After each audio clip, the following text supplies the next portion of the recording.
You're listening to The Charity Show, the podcast for charity insiders by charity insiders. If you enjoy the show, please take a second to rate, follow and subscribe on your usual podcast platform. And here's what's coming up in episode 22. Digital literacy and awareness is absolutely key these days, and there's no doubt as well, but it's a world that moves at pace. So it's the learning curve when it comes to digital marketing is a really steep one. I mean, you're looking at things like data, email, online ads, social media, AI, making sure you comply with all the regulations as well. It's a really complex and increasingly competitive space. Meta is so heavily used because it is still largely going to be your best performer in terms of cost per acquisition for a new donor, for an event fundraiser, for legacy lead, whatever that is. So you're kind of, if you're taking that off the table, you have to find somewhere else to go. Now, I don't think that's a reason to just sort of stick your head in the sand. So it's about scaling back versus disengaging from it. Charities of different sizes have actually been named in an annual list of the UK's top employers. So last week, Great Place to Work published the 25th edition of its best workplaces list. And this time around, it included charities in basically every category, which is amazing. Away from work, Piers, it's been, what have we had the last couple of weeks? A bit of sunshine. I saw you out, I saw a picture of you on Facebook out on the Basingstoke Canal on your kayak. Yeah, first time for a long time. The kayak out early in the morning, just lovely, really lovely. Do you know, I run along the canal. I've never been on the canal, so I might have to join you one of these days.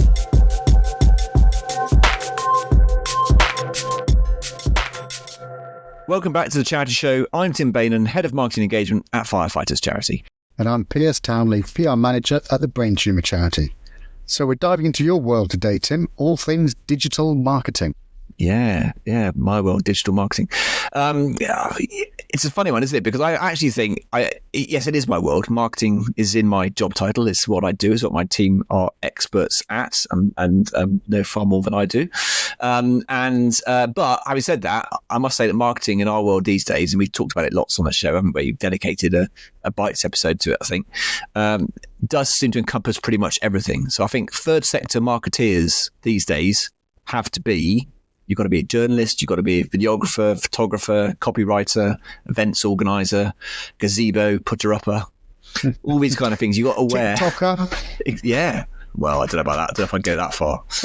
I'm too old for that. But yeah, you've got to wear many hats. So I think, you know, it's we often talk about that fact, but digital marketing obviously is a really important part of that picture, and one of those hats that if you work in the third sector and you are a marketer and you work in that area, then you have to have an understanding of digital marketing these days. It is no doubt where the future is, and that digital literacy and awareness is absolutely key these days, and there's no doubt as well, but it's a world that moves at pace. So it's the learning curve when it comes to digital marketing is a really steep one. I mean, you're looking at things like data, email, online ads, social media, AI, making sure you comply with all the regulations as well. It's a really complex and increasingly competitive space. So yeah, I mean, I'm very lucky at Firefighters Charity to have, some brilliant team members who are very well versed in digital marketing and in analysing what we're doing, because there's a lot going on at any one moment in time. There's an awful lot going on. So I think we're able as a team to adapt and change things in a sort of agile way, which is what you need to do in this digital world these days. And it's been lovely. It's been really enjoyable, actually, to get a perspective from someone else on this. And so we're interviewing today, coming up very shortly, Phil Aiston, who's Director of Digital Marketing at Manifesto. And yeah, it's brilliant to talk to him about how the landscape is changing for charities when it comes to digital marketing. And seeing some of that insight from him, from an looking, although he is focusing on charities and specialising, but looking from the outside in at some of those challenges, I think is really fascinating. So a great interview coming up. But what about you, Piers? You can't be completely divorced from that world. Is it part and parcel of your day? Do you get bogged down by click-through rates and that kind of stuff, or is it just part of that for someone else? Not so much as that, but you're right. You've touched on it there. It's the pace of it, and it's that it is a limb that everyone else has got these days. If they're in the comms teams or the marketing teams, everyone's got an interest and a need to use the social channels of any sort of charity. We do the same. I speak to a lot of my celebrities and a lot of my contacts and a lot of our major donors from a PR and a media point of view, via DMs and via their preferred channel. And it's interesting to see how sometimes some of our celebrities and our high worth supporters have changed the use of their social media as well. So what they were favouring one channel previously is how they've moved on to another channel and again moved at pace. And it's an art and a science, isn't it? We know this. Behind all those channel posts, there's a whole subsection of expertise, and it's something our teams do. I mean, I love the updates and the analytics that our social and our web teams do, but there can often be a whooshing sound as it goes over my head. I've got to admit that. But the team are brilliant, though. They explain to the wider charity teams how the stats matter, how the hit rates matter, the timings, the content, the themes, and the kind of vibrant nature of that world. But I mean, we don't know about you as a PR team. We use our own metrics. We use our own monitoring systems. There's a whole raft of them out there. So, for the coverage of our print and our broadcast reach, we use a similar kind of way of behind the scenes using all these analytics. So it's kind of swings and roundabouts, really. Yeah, it's very complex though, and I think digital marketing and digital advertising in particular is a really complex environment to work within, and you do have to have that understanding. But crucially, is you're absolutely right. You've got to be able to see the wood for the trees, really, and translate that complex information into stuff that the rest of the charity and other stakeholders can understand. So you've got to explain to people when things are working and not working and why they're not working, and not bamboozle them with too many statistics and CPM rates and click-through rates and all that other drama and keyword competition and all that kind of stuff. But that, on the flip side, you do have to understand that in order to compete in that world. So yeah, swings and roundabouts and complexity. But as with a lot of stuff, you have to distill that into sort of actual information that normal people can understand, normal in inverted commas. And all the different teams of the charity, they all want a piece, they all want a slice of the action as well. So our support services, our fundraising, our community fundraising, our high worth values, our corporates, our partnerships teams, they all want some of this space on the digital channels. And I think that's where that kind of internal dialogue, internal communication about how tricky and how expert and how precise it all can be is what needs to be done in any sort of organisation. Particularly, we have that all the time. Yeah. Also, on that front, the fact that you've got a lot of people from across a charity asking for a slice of the pie, in terms of the fact that, can you advertise? Can you just run some ads for us on this product or this initiative or this thing, and that you have to kind of temper expectations. I think there's still a myth in this world that if you put it on the internet, it will, if you build it, it will come. If you they will come or whatever. If you put it on the internet and all of a sudden people are going to be flocking to buy the thing or sign up to the thing that you're advertising. Whereas in reality, it's not like that at all. It's such a competitive and complex world that you got to work within that you have to explain that to those stakeholders, that the fact that, we can certainly do this, but this is what the outcomes are likely to be and the reasons for that. So, absolutely. And it's those three little words that fill me with dread, and probably comms teams throughout the country. Is can you just write a press release? Can you just ask a celebrity? Can you just put a LinkedIn post? Can you just whatever? And it's like, not quite. Yeah. That's getting better. That is getting better. That makes me paint a very kind of binary picture, but it's not. But that is something that we have to do. I think you have to keep working at, because it's evolving, it's changing, as you say, it's moving at pace. Yeah, part and parcel of being a charity comms person, I think that expectation versus reality. But there we go. Anyway, away from work, Piers, it's been what have we had the last couple of weeks? A bit of sunshine. I saw you out. I saw a picture of you on Facebook out on the Basingstoke Canal on your kayak.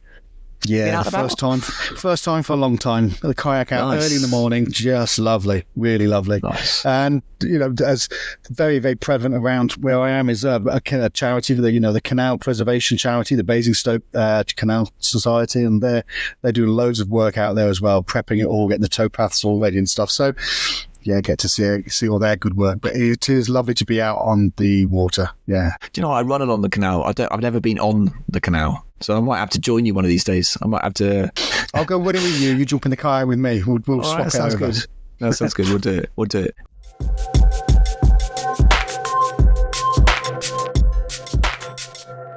Our guest today is Phil Aiston, Director of Digital Marketing at Manifesto. Phil's career path didn't start in the charity sector. He began in luxury car marketing, working with brands like BMW and Rolls-Royce, before making the switch to digital marketing for charities. Now, he helps organizations navigate the fast-changing digital landscape, from performance marketing to AI, social media trends, and how to get the most out of limited budgets. In the first half of our conversation, we'll dive into the biggest digital challenges facing charities today, why so many teams are being asked to do more with less, and how to navigate those tricky internal conversations about budget and expectations. Then, after a look at the latest charity sector news, we'll be back with Phil for part 2, where we'll get into the ethics of digital advertising. Should charities still be using platforms like Meta?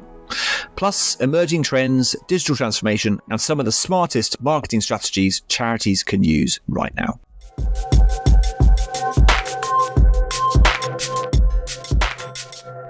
Phil, great to see you. Thank you for joining us today. Welcome to the Charity Show.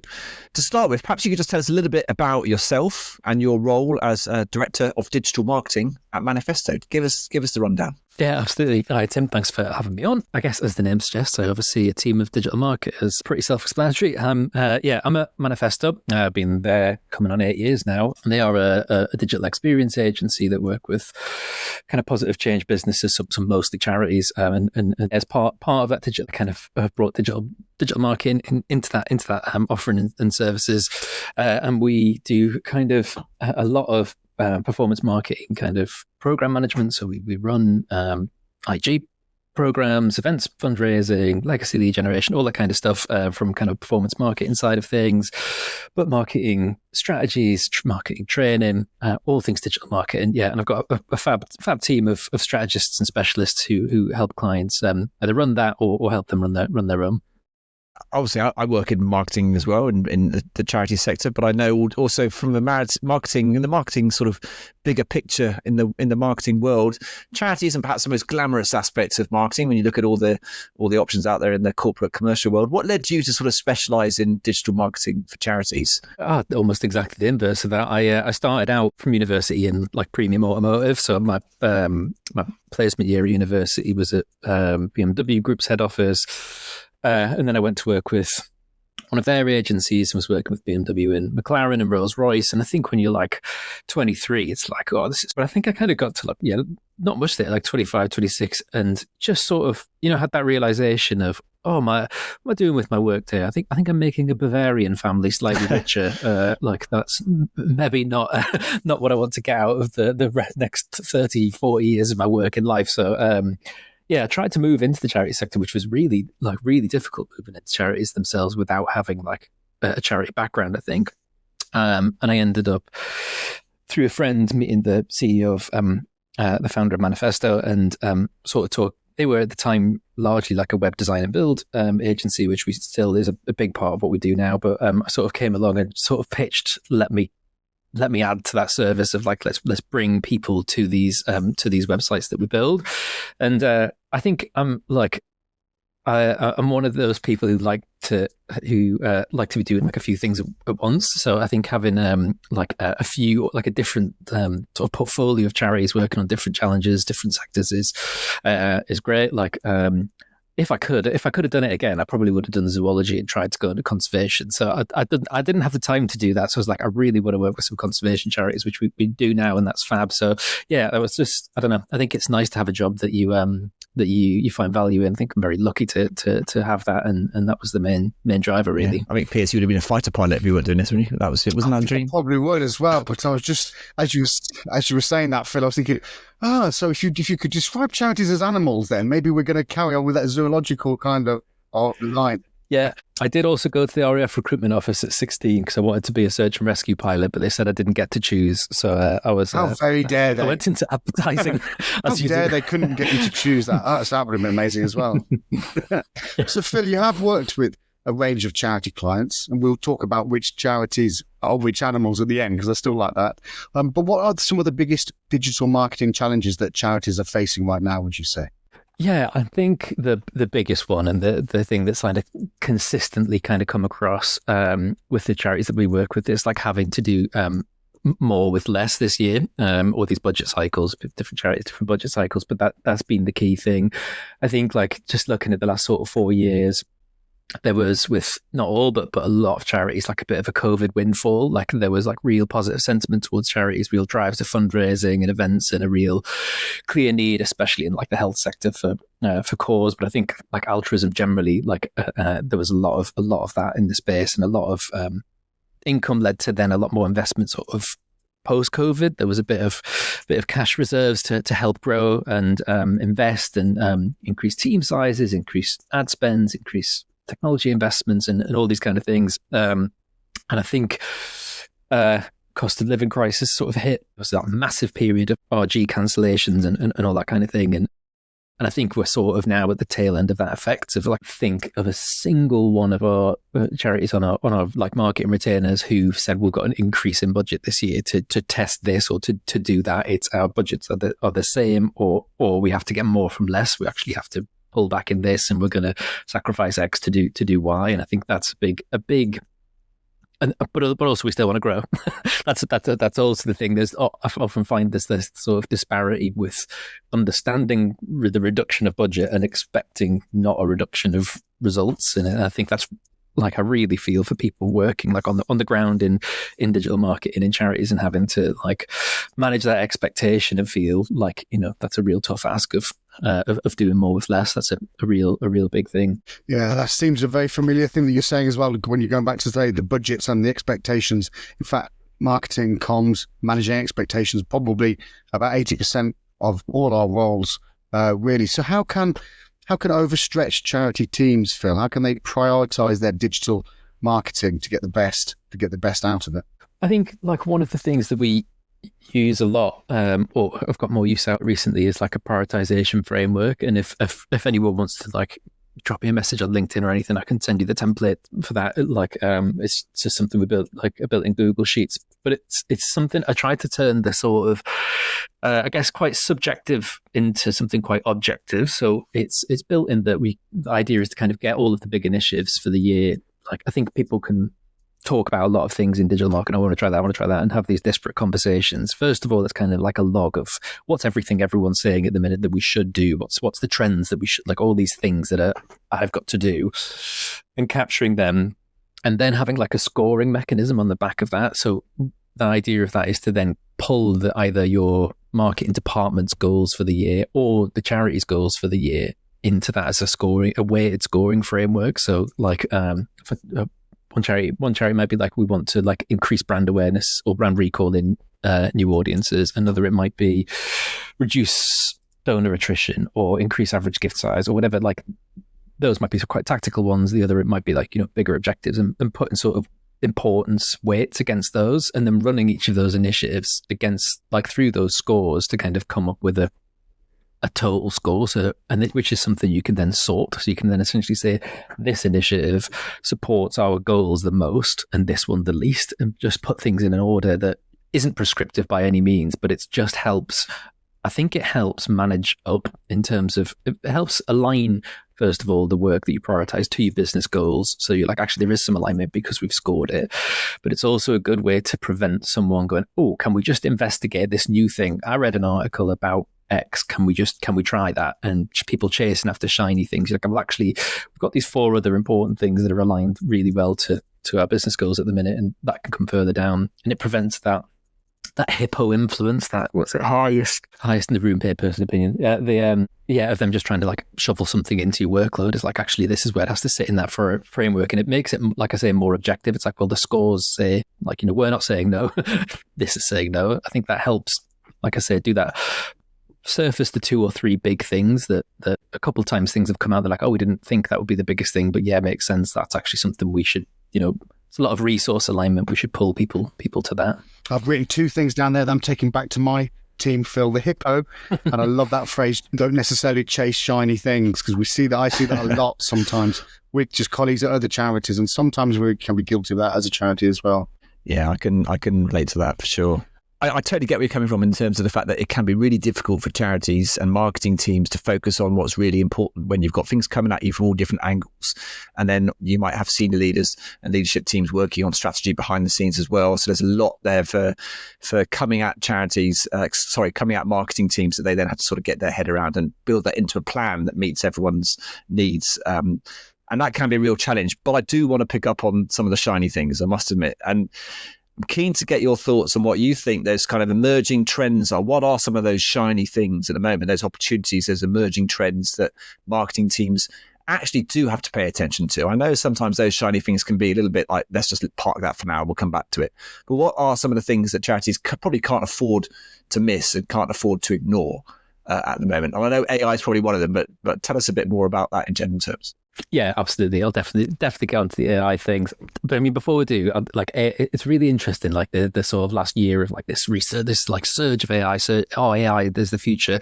Like as a digital marketer, I'm like, AI's been my last like 8 years. Like every time you mentioned the algorithm, like it is AI. So it's interesting that it's just suddenly got like a label of, anyway, yeah. By the by. Yeah, the two kind of a couple of interesting ones, like tactically, are Google Performance Max. So like there's still probably a good 50-50 split of like clients who've not heard of it. Like probably like a good third split of we haven't heard of that, or we've heard of that, but what is it? Tell us a bit more. Or like, yeah, we've had a go with that.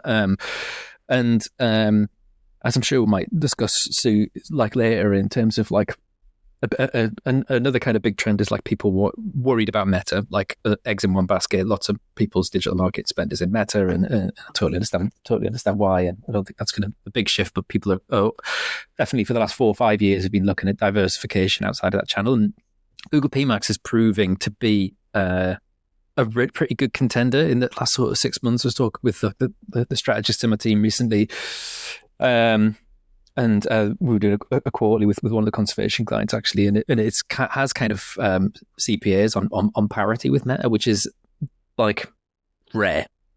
So like, and it's not universal. It's not across all of like, definitely a one to investigate if you haven't heard of it before, see it before. It's kind of Google's AI, even though it's always been a suite offering which kind of combines search, display, the Discover placements, and YouTube as well. Kind of one single sort of campaign, relatively easy to get off the ground because a lot of people already have Google Ads. Is the other one in that, like, I mean, yeah, TikTok's nothing new. I think we've been talking about it for a few years, but did a talk for heads of marketing association of visitors. Some of the research did that. A third of the UK have a TikTok account now, which kind of, I was like, well, I didn't really think it was that much. The biggest stat was like about the 45 plus age group users. Tends to be pretty in line with donor profiles, right? That sort of 45 age group, a little bit more disposable income. Their engagement levels are very nearly as high as the younger audiences. You kind of think of it as like dance trends and the young kids. Like, I think that's how some heads of marketing or heads of fundraising might think about it. But actually, there is a high engagement rate from that 45 plus group, and about half of the 45 plus group access the platform daily. And I was like, that really sort of surprised me, in terms of that usage. I wonder if that's parents just trying to keep an eye on what their kids are doing. That's what happens in our yeah, surveillance. Yeah, well, that's how Facebook started, right? Like, that's where all of it is now. And I think that's TikTok's strategy as well, right? Like, TikTok can't monetize 14, 15, 16, 17-year-olds as easy as it can monetize the 45 plus. So it is thinking about that group at the same time in acquisition. So I think that's going to be an interesting space. We've done like tests there, and big success. Sometimes it's outperformed Meta. Sometimes it's really struggled. But like, there are some use cases. Events fundraising, like mass participation event signups, it's done pretty well in a couple of cases there. But yeah, it's also like the highest average daily usage of any social app, so it keeps people on there a long time. So it's definitely one to bring into conversation again about that diversification. There is going to be a shake-up of search this year, I think, like how SEO works, how you work with SEO and AI overviews, how your Google Ads play into that. But also, like, I think changes in search behavior. I think Gen Zs have a much larger shift in preference for using TikTok as a search engine, and people using like moves to using like language models like ChatGPT into search space as well. So I think search is going to be something that has a bit of a shake up this year. And I also know there's a bit of a skills gap. I would say the vast majority of charities we work with don't have like an SEO person or function. That's something that's often outsourced in a way that's a bit more that's partnershipy and a bit more they do SEO and we kind of like know that they are doing SEO, and it's a bit less sort of connected to internal teams. I think that's somewhere that people probably want to spend a bit of time. We've got an SEO and he's just flipping brilliant, but it's largely witchcraft. But yeah, excellent. That's really interesting. We've just been saying that. Yeah. Oh yeah. We don't. That's something that kind of it's sits across the rest of my team in terms of. I think there's this kind of understanding that we do what we can do internally, but I think there's a realization as well that SEO is a big piece of work. Let's move on. You mentioned a couple of minutes ago about Meta and obviously some of the changes that are taking place there. Talk us through a little bit about that in terms of these really on the face of it, seemingly very significant changes in terms of their approach to moderation and the impact that might have for charities. And that we've seen on X, and that it's likely to see now with Meta and on their platforms. What do you think the impact's likely to be? Oh God, yeah, I could talk to you about Meta for a whole show. I'm just want to put it out there. I'm cynical about a lot of things, but it's pretty easy to be cynical about Meta. Yeah, despite them probably being the reason I have a job. Anyway, I don't know. It's. Meta, Mark Zuckerberg's going to do what's best for Meta, right? Like he's shifting with the political winds because it's what's best for Meta. That's what's important to him. I mean, I think like this shifting of the fact checkers, like Meta fact checkers to community notes, I think there's been over the last 3-4 years of this shift from Meta anyway, shifting kind of responsibility out to users, like or out away from Meta, like there's political flags on ads. I don't know if you guys have that on yours, the social issues things. That's like, you have to self-certify if there's a problem, and users can go and take a look. Like we ain't going to bother. But the kind of the pixel information being passed in from health categories, that's like, if you're passing the information to us, that's your fault. We're not going to check the information that we get. But yeah, I think it's a strategy to avoid accusations of censorship. And a massive way to cut costs. Those fact-checking teams are not cheap. It's much easier if we do it for them for free. But I think that the impact that that'll have on charities is that like kind of risk of amplifying misinformation and hate speech. Like I could just, I wouldn't want to be in an international development organization in the next sort of 6 to 12 months trying to face, moderation there must be not at the best of times, but the sort of ability to proliferate some what do you think ethically the dilemmas facing charities then, in terms of the fact that they probably can't afford not to advertise and market on platforms that have such massive reach to their audiences and their supporters, but at the same time they might find it hard to justify being on a platform where there is so much hate speech and there is so much negativity and so much bad stuff. So how do they assess that, and how's that going to impact their marketing spend and the way they market going forward? Yeah, this is like something.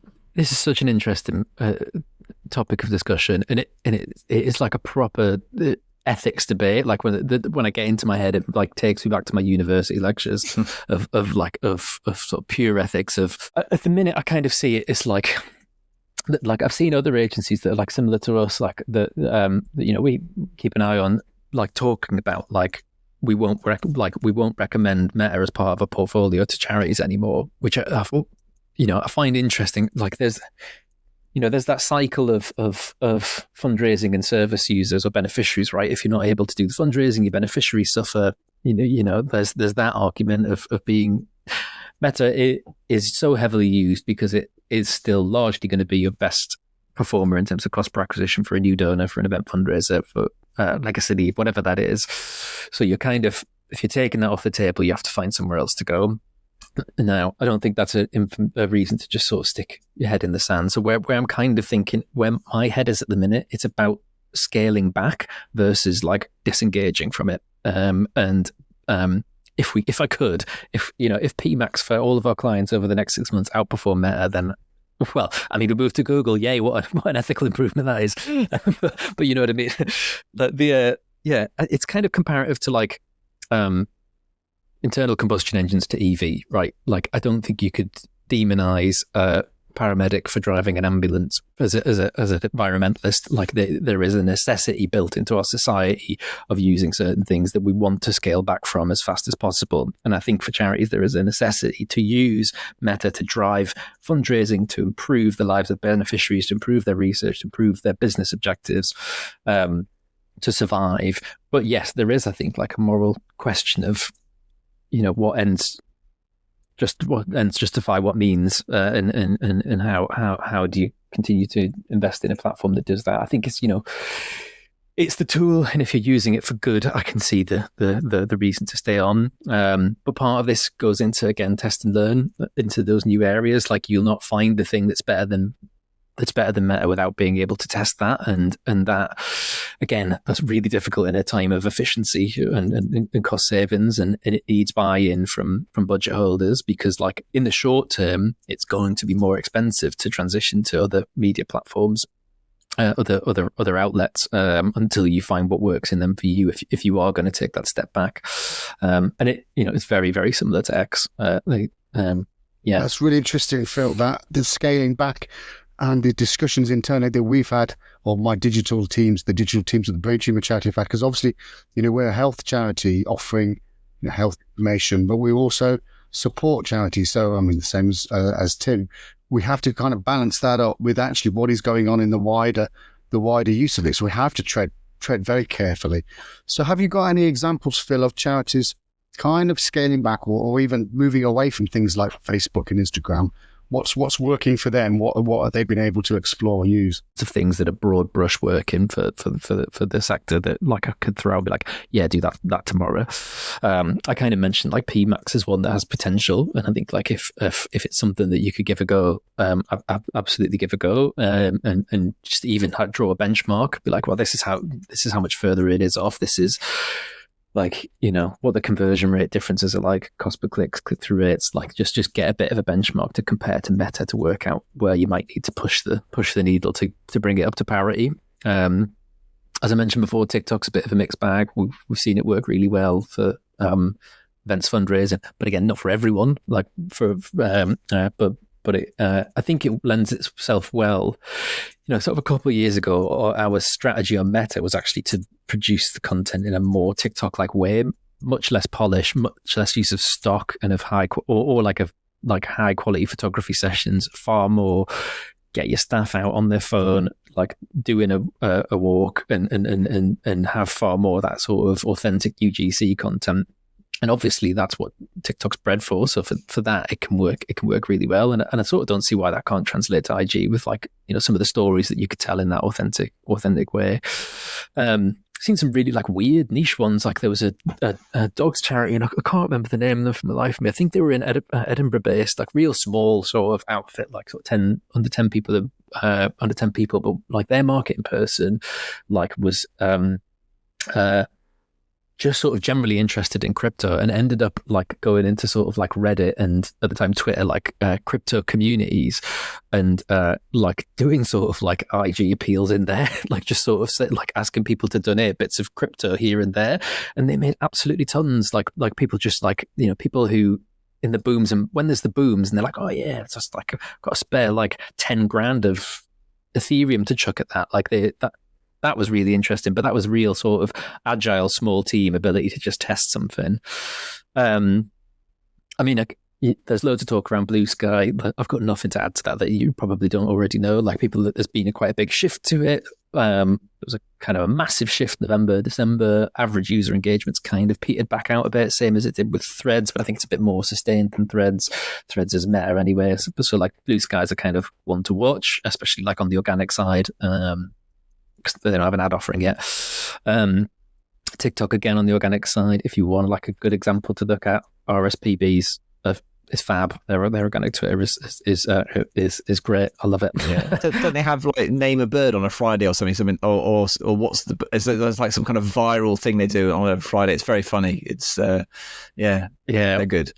Yeah. All sorts, yeah, and they're actually also really good on LinkedIn as well, which was my next one. I was going to say, like, it's a really good sort of corporate major donor, but like IG as well, like in terms of organic and warming people up through that. It is human beings on LinkedIn. It might not seem it sometimes, but it is. There's largely humanity in there, and yet RS people use a lot of humor on LinkedIn, which I find great. And it really cuts through. It really cuts through the dreck that you get on LinkedIn, and to like having a bit of humor in there is really. Yeah, I like that. That's a real challenge for people, I think, in terms of for content teams as well as marketing teams, is how to cut through the noise and all the wallpaper. And I think that it's the funny stuff, the humorous stuff, the bit stuff that makes you stop scrolling. That's the stuff that works. So yeah, totally with you on that. The different. Yeah, exactly. Yeah.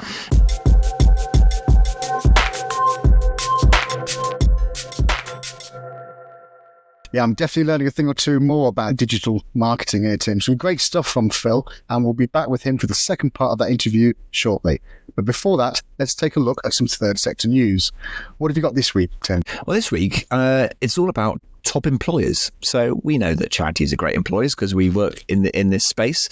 But it's been good to see the charities of different sizes have actually been named in an annual list of the UK's top employers. So last week, Great Place to Work published the 25th edition of its Best Workplaces list. And this time around, it included charities in its super large category, which is for companies that employ over 1,001 employees, as well as in its large, 201 to 1,000 employees, its medium, 51 to 200 employees, and its small categories, 10 to 50 employees. So basically every category, which is amazing. So some of those charities to feature include Alternative Futures Group, AFG, which employs 1,800 people and supports people with learning disabilities and mental health conditions across the Northwest. It was the only charity in the super large category, and it ranked in 45th place, which is an amazing achievement. So huge congratulations to AFG. Other charities named in the list include the Fuel Bank Foundation, 41st in the small category, Leeds Mind, 57th in the medium category, and Citizens Advice Gateshead, which was 65th in the large category. To determine the 350 organisations listed as the UK's best workplaces, GPTW looked at confidential survey feedback from, this is amazing, from a staggering 285,000 employees. So this was as surveys go, this is a pretty monster one, amazing size. And some 85% of its evaluation was based on what staff have to say about their experiences of trust and reaching their full human potential as part of their organisation. So this included all kinds of huge corporate organisations as well. So amazing to see that charities are really rising to the fore when it comes to being great employers in all these different sizes of charities as well. So amazing result in that survey. Really pleased to see. And as you say, Tim, huge numbers. I mean, that is a staggering amount. Over 250,000 participants. Those sort of survey numbers are quite rare, really. Yeah, absolutely. Yeah, amazing stuff, and really great to be a part of that for those charities. So well done to all of them. And Piers, I do have one other piece of good news. Good news for biology fans. Civil Society reported this week. I know where you're going. They reported this week that the Vagina Museum has been saved from the threat of closure by a crowdfunding campaign which has so far raised more than £70,500 within a week, £10,000 over its initial target. The museum, the world's first brick-and-mortar space dedicated to the female reproductive system, had launched a GoFundMe fundraiser to pay a large rent bill due at the end of this month. The bill was set to drive the charity, whose most recently recorded annual income was £183,000, below its minimum reserves limit, and therefore, very sadly, forced it to permanently close unless it raised £60,000 in a fortnight.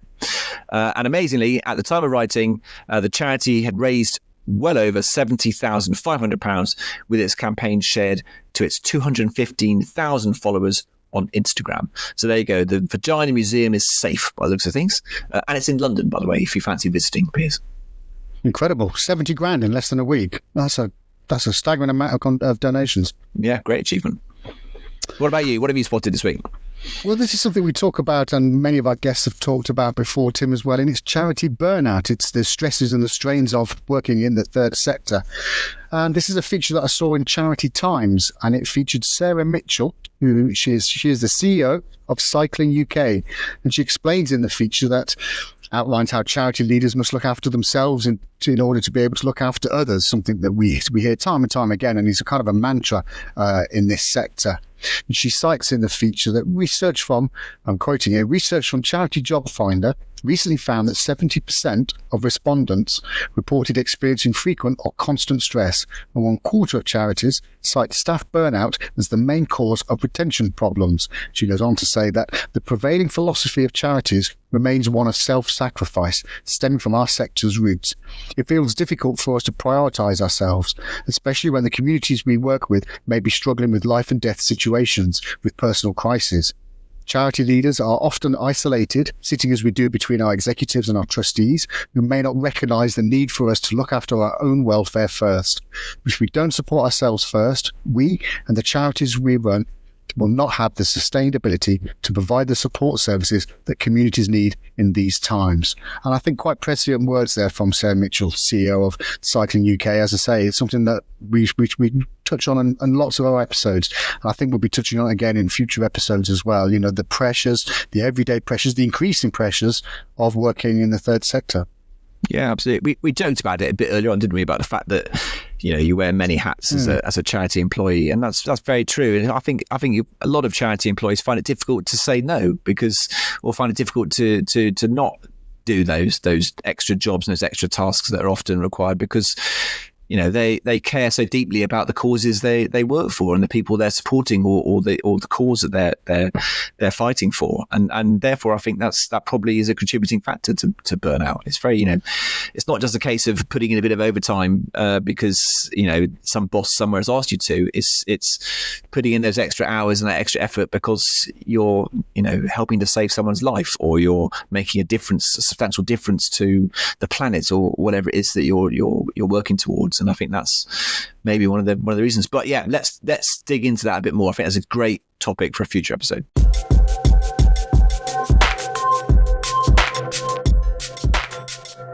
Now, in the second part of our interview with Phil Aiston, we'll explore emerging trends in digital marketing, the rise of AI, and what charities can do to stay ahead of the curve. Here's part 2 of our conversation with Phil Aiston.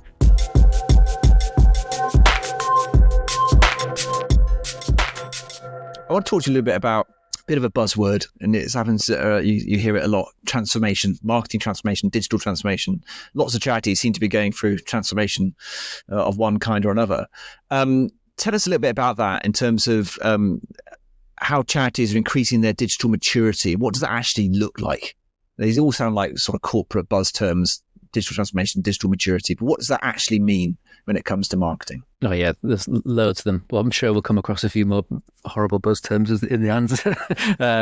But I think it's like the most important thing is like defining what transformation looks like for like your organization. I think like there's definitely, I mean, it's in the minority of cases, but there are people, I've felt like there's been briefs that we've seen that it's like, it feels like transformation for transformation's sake. Like someone's been brought in as a transformation director or a transformation something in the title. It's like, well, I have to do the transformation, and haven't really baselined what that is. It's not like an off the shelf thing not a commoditized thing. Like there are still charities that like we meet and talk to. Some of them like very old, like not just like emergent charities, but like some very old, like well-established charities who don't run search ads, and like to them transformation is like making a start. It's like having a Google Grants ad and running search and taking that bottom of the funnel from people who are already interested, and like that could be transformative for a marketing team, just in understanding all the processes that go through. I think a big part of it, alongside of whatever the technical output is in terms of transformation, but like a big part of it is closing like skills gaps. Something we might talk about for us, like starts with an analysis piece with clients, like spotting discrepancies between confidence and like frequency of task. Like we ask, like at the start of a project, we'll ask as many people who work in marketing, or if their role even crosses over with marketing, to like take a survey, and it will say, how often do you do these 5 tasks related to search marketing, these 5 tasks related to paid, these 5 tasks related to stewardship, whatever it is, how often are you doing the 1 to 5? And then it'll ask them the same areas again. It says, how confident do you feel when you're working on those tasks? And we look at the gaps at a business level of like and one that often comes out is analytics and reporting, which I'll come on to, is like you have lots of people working on data and analytics, but they're not confident in what that, in like reading it, interpreting it, communicating like the insights from it, and that's a great way of helping, I think, then team leaders like think of training and personal development, and or even like hiring plans. It's like, well, actually we need an analyst, and that's more important than another paid media exec, whatever it might be, which leads me into data-driven decision making. There's your next horrible buzzword. I think I think just surfacing data, and very importantly, like trusting that data, like doing like, a fair few bits of projects just on dashboarding. One, interestingly, on at the minute is like simplifying dashboarding. There's a client who's got like a 35-page dashboard. It's like, it's no use. Data snow, that was a new buzzword I learned this week. They're like, I have just got data snow. I was like, oh, I don't know what that means. But yeah, like simplifying data. But other problems are like, I've got this data, this dashboard from Google Analytics, but I don't trust it. And then like we do an audit into Tag Manager Analytics, there's things double fire, and there's this, that, and the other. I think like knowing that you trust that data is the foundation of being able to make any decision based on influencing upwards in terms of budget. So like having confidence in your data and results to build like forecasts or like scenario plans based on like best worst case scenarios. So you're like, well, actually I have this data, I have these insights, and so I've got a benchmark, and if things go well, then we could expect these kind of results. If we struggle, it could be this. And speaking in terms of like range of results, I think like a lot of people are very pinned on, I want to know how many donations I'm going to get for this spend. I want to know what the ROI is. Whereas actually if you say, well, I expect the ROI will be between X and Y, with a high degree of confidence it's going to be between X and Y, it's a much more valuable conversation. And like that can be transformative, being able and from a psychological point of view, I think as well, like being nailed onto a number if you're a team in a marketing in a marketing team in a time when things are very tough, can create a lot of stress. If I can't reach that number, that things have changed, and I've said this number at the start of the year and we're 8 months later, like, but actually being able to talk in ranges, being able to review forecasts and models that you're confident in will help that information carry up to budget holders, to senior decision makers, and I think for me, it makes me more at ease if I'm working with clients, that I can say like, you can expect that we'll deliver something between here and there, then go, well, I'm definitely going to give you this much ROI, I'm definitely going to give you these kind of donation numbers or leads or whatever that might be. Of course. Obviously, during that whole sort of transformation process, one of the things that must obviously become obvious to those who are doing that work is, some of the mistakes that charities have been making along the way that have meant that transformation is necessary. So if you look back at some of the people you've worked with, some of the clients you've worked with, what are some of the sort of common mistakes, or the most significant common mistakes that charities have made when it's come to digital marketing? What are the fixes that you felt that they needed to do? Hopefully quite simple fixes to make big differences. Yeah, there's a little one. Well, it can be quite a big, and that's consent tracking.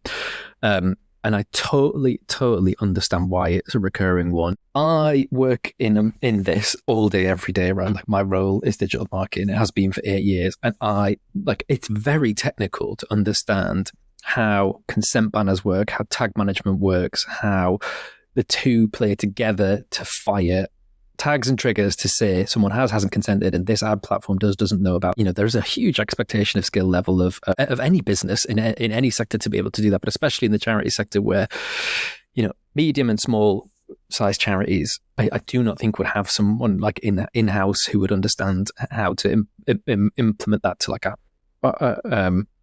a really high compliant degree like that. That's quite a difficult thing. There is, you've seen like headline. I think everyone's scared of the headline more than I would be scared of, say, like the like, obviously we want to be GDPR compliant. It's more the headlines I think are worried. Like, there's sensitive data getting into Meta. I can't remember the charity it was. If I could, I wouldn't want to shout out about it anyway.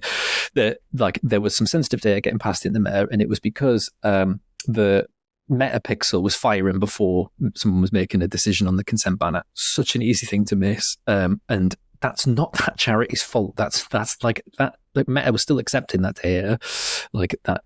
It was that system's fault, and I think that's a real. It's a real easy thing to do. Like, find someone to take a look. If you like, if you can find a tag manager, contractor, an agency, or like even just ask someone in the team if they feel confident. But just, like, definitely have a check. There was something this week from the gambling sector. The Observer did an investigation in. They set up like a blank Facebook account, had it run for a little while, and then they went on a bunch of different gambling websites and didn't accept any tracking, and a third of them were firing marketing tracking tags before you'd made a decision. If you made a decision, it blocked them, but it's like too late. I've already passed pixel information into Meta, and then their Meta feed was just updating with loads. And I mean, those places spend like 6 figures on their digital marketing teams. Like, they are basically digital marketing engines, gambling companies, and a third of them aren't doing it right. Now, whether they know they're doing that is different. That might be intentional, but that's a different job. But I think, have a check. Find someone who can have a check for you. I think that's a common one that comes up. Good tip. But that's the case, isn't it? A lot of the marketing, the systems are becoming more automated.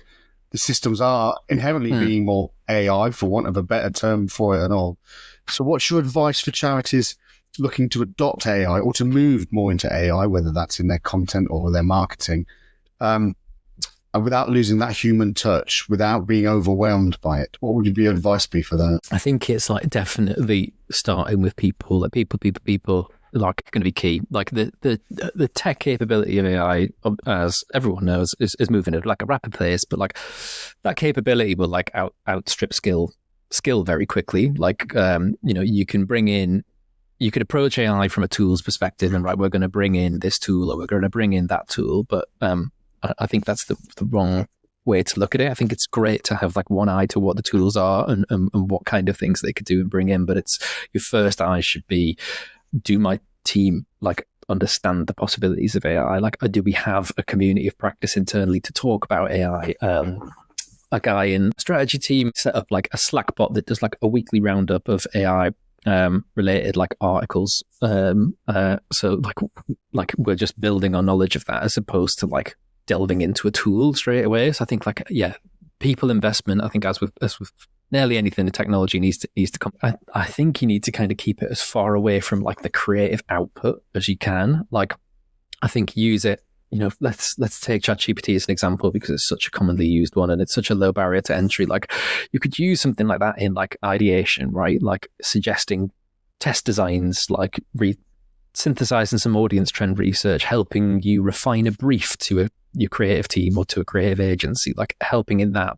But you don't want it writing the copy and building the creative, because I think trust is such a big part of the charity sector, and AI generated content just doesn't come across trustworthy yet. Like, going to erode trust. I think there was a CAF survey I was reading that like the population's sort of general tolerance for AI in charities is good, but I think like if you start using it to manipulate creative, you're gonna erode that. If a counter argument, or there's some specific use cases for having it in or near creative, like we talked about to a pets charity about they had a problem with being able to, they didn't capture a lot of like photography or imagery at like the point of need. So like rescuing a bunch of like these abandoned cats or something, these cardboard box kittens they were called, because rightly those people their priority was to medically serve those cats and get them out of a horrible situation, not set them up for a photo and take some pictures of them out by a dumpster.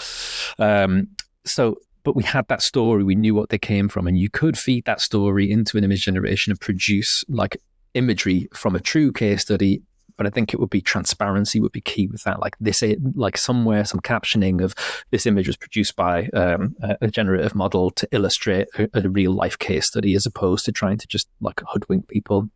But also just generally leave creativity human beings, right? Like we want the fun jobs. That's the point, right? AI should like take away the mundane rubbish jobs and leave us with the creative stuff. Like that's surely the point of having it. I like that. And just the trust element is really important, Phil, because I think, I mean, it's the old cliche of believing on horseback, isn't it? You're not going to get it back if that starts denting your brand, if that starts denting your charity, your cause.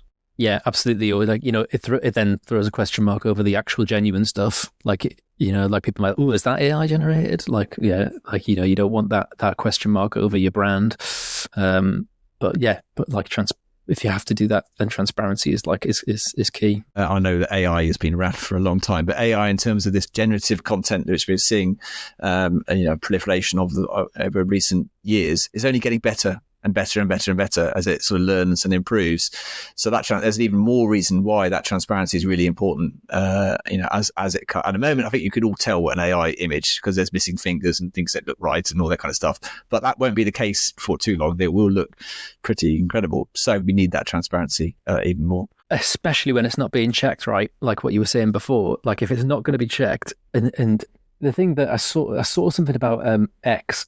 We were talking in the meta debate that just was like, oh, of course, right? Like, if no one is checking, like, let's say it's AI disinformation, right, that someone puts out there. If it's checked by a community group within an echo chamber, who is going to mark that as wrong? Like who checks the fact checkers? And in this case, what was happening was someone had posted something, and it was some utter nonsense, some AI nonsense, and it had been flagged by the community notes, right? But the community notes need to be approved by like a cross section of people, so all that was happening was, because it was in an echo chamber, this flag had come up that said this is AI content, and the actual fact is X, Y, and Z. People just downvoted it so that it vanished. So fact checking is also not the answer, and doesn't necessarily mean community fact checking doesn't help with that transparency if it's a gameable system. That's like going back to school, isn't it? You're not allowed to mark your own homework. Yeah, pass it to the person next to you who's got no skin in the game. Yeah. Well, your mates are allowed to. Yeah. But then that comes back to your point that you're emphasizing, Phil, which is investing in people, not just in the better marketing technology, isn't it? Mm-hmm. It's that upskilling of people with skills that are already in a comms or a marketing department, not necessarily replacing it. Yeah, absolutely. And getting those people linked up with other people, right? I think like a collaboration with other peers in your business, or like peer groups in other charities, it is key. Like that's how people will build is together, like share ideas, share what you found worked, share what you found didn't work. Like that's a big part of like building resilience into people, is like they don't have to deal with that on their own. Like AI is going to be it's huge, right? Like, and if you're asked to be the AI person in your charity, that's a lot. Like find other AI charity people or other marketing people to work with. So what sort of skills should departments be focusing on then, Phil? What are the things to watch out for in a team? Oh, that's a good question. I think it's that I think it's like being open to new things, especially, and I think like that's it. There's a real good argument for looking at like the shape of a team in terms of like what is it too similar? Is it too like homogenous in terms of that team, and hiring like young talent as well. I think that there will be a generation who've grown up with, if I think about when I started out in marketing, like my advantage was I was one of the generations that grew up with social media. No, not quite. I wish. But like that generation that come through with like AI being part of their educational system, like a huge battleground of AI, right? Is like universities at the minute and plagiarism, but like rightly or wrongly, they've learned on the job on how to use it or not use it, or like how I think looking at that team diversity is a huge point. That technology is just nothing without the people behind it, which is true of like any technology that humans have ever used. And I think it's around messaging, right? Like messaging is that next big bit, regardless of how you build that message. That if that message is wrong, or you put that message in front of the wrong people, it doesn't matter how you got to that message. It's what all of your audience work that's gone into it, all of understanding the motivators, understanding what is going to drive the action that you need, a donation, just, learning more, thinking about us in your will. Like you have to have the people with those creative skills and those ability to interpret audience data and audience insight to match that up with a message that motivates them to do something positive. Hey Phil, for anybody listening to this, could you possibly give us your top tips or your one piece of marketing advice, digital marketing advice that you think every charity should hear right now? What's the takeaway from this interview that you would like people listening to take? It's fine, right? That's what I want you to hear is you, in all likelihood, you are doing a great job, right? It's tough. It's tough at the minute. Like the expectations on you are high and everything is fine. Nothing is on fire. Like the feeling that you have, if it's like, oh my God, what's it going on? Like, what should I be doing? It's much harder than it was like 3 years ago. Like that is a perfectly valid thing to be feeling right now. And like, you're not alone. It's not a you problem. Things are tough. If you're being like asked to cut that cost and be more efficient, like one thing I would say to take away is like, make sure that like CRO, conversion rate optimization, is part of that conversation. Like, sometimes that can feel like a tech or a UX thing, but it's not. Like it should be driven by like marketing and multi-skilled groups of like marketers, tech, UX and data analysts people. Like doing more with less doesn't, like the easiest way to do that is to get people to convert more highly from your same spend. I would, if there's one thing you do, I think have a conversation about CRO, because sometimes it can feel like you're just being asked to get more out of your ads, get a better click-through rate, get a better CPA. And I mean, actually, the best thing to do is if you can move a conversion rate 0.5%, it will have like a great big impact on the ROI at the end of the day, or the results at the end of the day, far more than creating 30 new ads or trying a new channel. I think that's a great place to start. From small acorns and all that. That's pretty much where we're getting to. Absolutely. Phil, thank you so much. I'd love to talk again. There's so much that we were going to talk about. We've run out of time today. There's lots we were going to talk through. So let's if you'd like to come back, we'd love to welcome you back on another show at a later date, and we can dive into some other stuff. But for today, it's been an absolute pleasure. Thank you so much for joining us. It's been my pleasure. Thank you both. Really, really enjoyed it.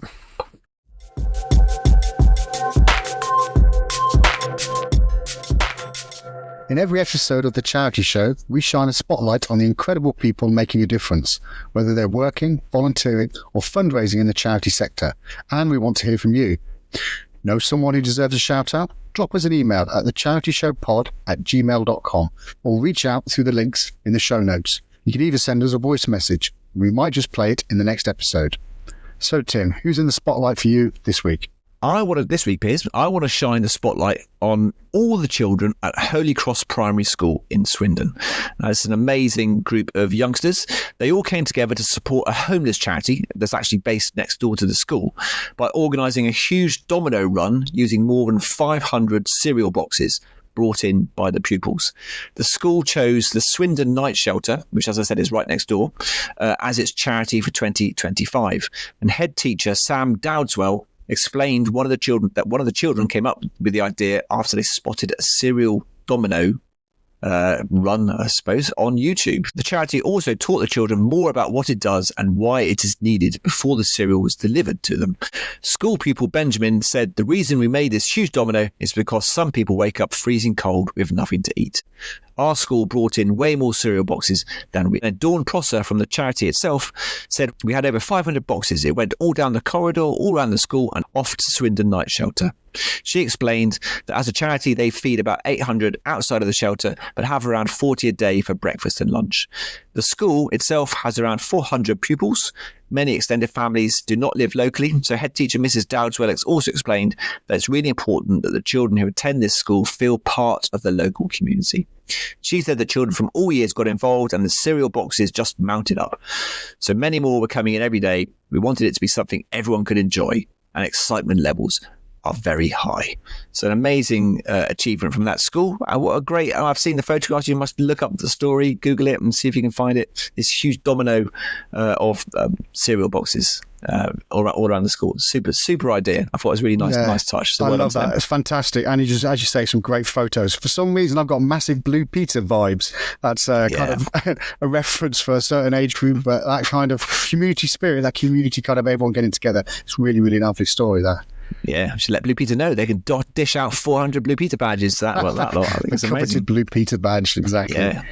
Well, for me, Tim, it's a massive shout out and a personal one for the charities to all supporters of the Brain Tumour charity who took part in Saturday's Twilight Walk over in London. We had over 1,200 people who had travelled from all over the UK, bringing family and friends together to support, inspire and walk in memory of so many people that have been affected by a brain tumour diagnosis, as well as having 100 volunteers helping out on the day. So as a charity, it's a massive event that we organise. The route wound its way through Marylebone out into Hyde Park, past the bandstand and the Serpentine, into Green Park and St James's Park. And there's some incredible pictures over on, and the odd drone footage as well, over on our social channels. A sea of red charity T-shirts winding through London. So really iconic and really impressive event for us. So far, the Twilight Walk, that London one alone, and some of our own walks we have up and down the country, has raised over £200,000 and it's still counting. So hopefully that sum will rise. We've been having loads of people, organising their own walks up and down the UK as well.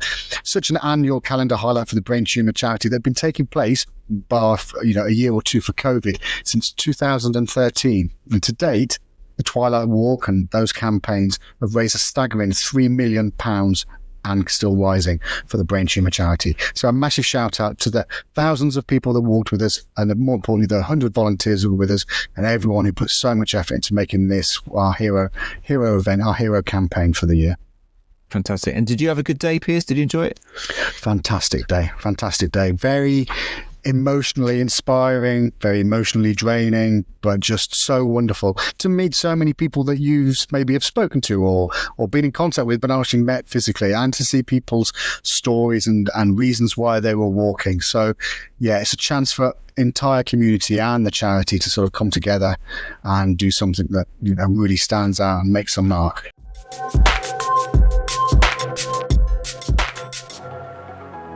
And that's a wrap for episode 22. A huge thanks to Phil Aiston for sharing his insights into digital marketing, from doing more with less to the ethics of advertising over on Meta. We've got plenty more great conversations coming up, both in the main show and on the charity show Bites. Yeah, we've got a great show in a fortnight's time as we meet the brilliant comms team at the Duke of Edinburgh Award Scheme to find out why they got named Team of the Year at the recent Charity Comms Inspiring Communicator Awards. And Piers and I will be back for another The Charity Show Bites next Monday, so keep an ear out for that one. And don't forget, you can be part of the charity show too. Whatever your role in the third sector, send us your voice messages or get in touch through any of the links in the show notes to share your stories and let us know what topics you'd like us to cover. And of course, we also want to hear about your superstar fundraisers, volunteers or colleagues. So head to the show notes and give them the recognition they deserve. In the meantime, please follow or subscribe on your usual podcast platform and leave us a 5-star review. It really does help more people find the show. So that's it for episode 22. Thanks for listening. Take care and we'll see you soon.